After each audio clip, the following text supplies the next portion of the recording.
A big hello to everybody.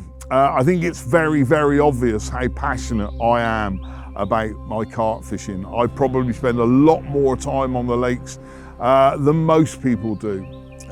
Lakes that have become very, very special to me, including the carp that swim in them. One of the biggest problems we've faced in recent years is the rise in the number of otters that are inhabiting our waters and the countryside around.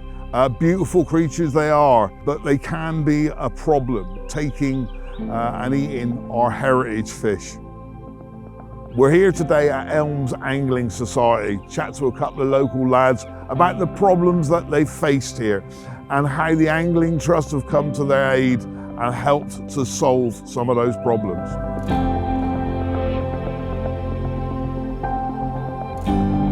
Andy, when was the first time you realised you had a problem here? The first time was we noticed otters swimming up and down the River Chess was some years back, and since then, pretty soon after that, we were finding fish, big carp on the riverbank. So my name's Jake Devoyle and I'm one of the fishery management advisors for the Angling Trust, and I help fisheries with the impacts of predation, so predominantly cormorant and otter predation. When you got the call to come here, what was your first impressions? So we got the call from the club. The fishery had found some carp that had been pulled up on the bank. Knowing the close proximity to the river, kind of had sort of, my ideas what had gone on, so came down as quickly as possible and we walked around the lake and we found some carcasses. But before we found those, we found otter spraints alongside the river, and we found runs coming in, and looking at the carp themselves, it was quite clearly that otters had taken them. We went through the options with the club, and the only option really to keep the otters out was to fence.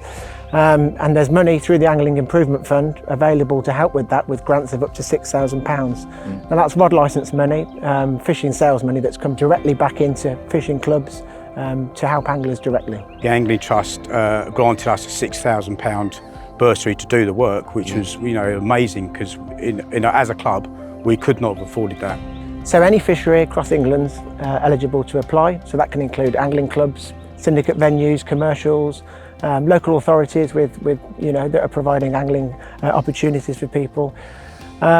The application process is an online application process, so it's open from April the 1st. You can log on to the Angling Trust website, onto the funding page and register your fishery.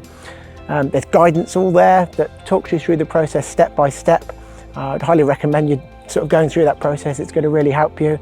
As each application is marked and judged to a strict criteria, so the more effort and time you put into that application, the higher up you're going to be and more likely you are to be awarded the fund. That's an amazing system. It sounds very effective too. Once the fence is built and the fishery is safe, do you give any more support? We do, yeah. We stress the importance for ongoing checks and maintenance. So I'd always recommend a dedicated monthly check around a fence, and also following sort of high water and high winds to go and check maybe inflows and outflows. Sadly, there are instances where otters actually, will find weaknesses within that fence, whether it's not been maintained properly or through a branch coming through it. And we can then offer a service to come down and sort of give the fence an MOT, look through it, highlight the issues and get those repaired. If the otter sadly is trapped within that fishery, we're also a handful of trained operatives to come and trap that otter and remove it from within the fence fishery and put it directly back on the outside onto the outflow or streams nearby. Amazing. And what does this support cost the club? Absolutely nothing. So our roles and all of this is fully funded by rod licence money. So yeah, if you're having any issues, get in touch and we'll be right out to help you. Now that it's finished, we can see all the fencing and how much work and how good it has become. Yeah, we've now got a very, very secure lakeside. The appearance is amazing. The club members are really happy because we've now got a secure lake. The Angling Trust, they're here to help us. It's available to any club. Just get in touch with them and they can guide you through what you need, protect your fishery, protect your anglers, and improve the environment. And finally, Jake, do you have to be a member of the Angling Trust to apply for funding? No, you don't, no. But I think being a member of the Angling Trust, you'd see the vital work that we're doing across the country. Totally agree with you. From a personal point of view, I think it's absolutely wonderful that our rod licence money is being used to such great effect. The Angling Trust, along with people like Jake, who possess such a knowledge and such a passion to keep our fisheries safe all over the country.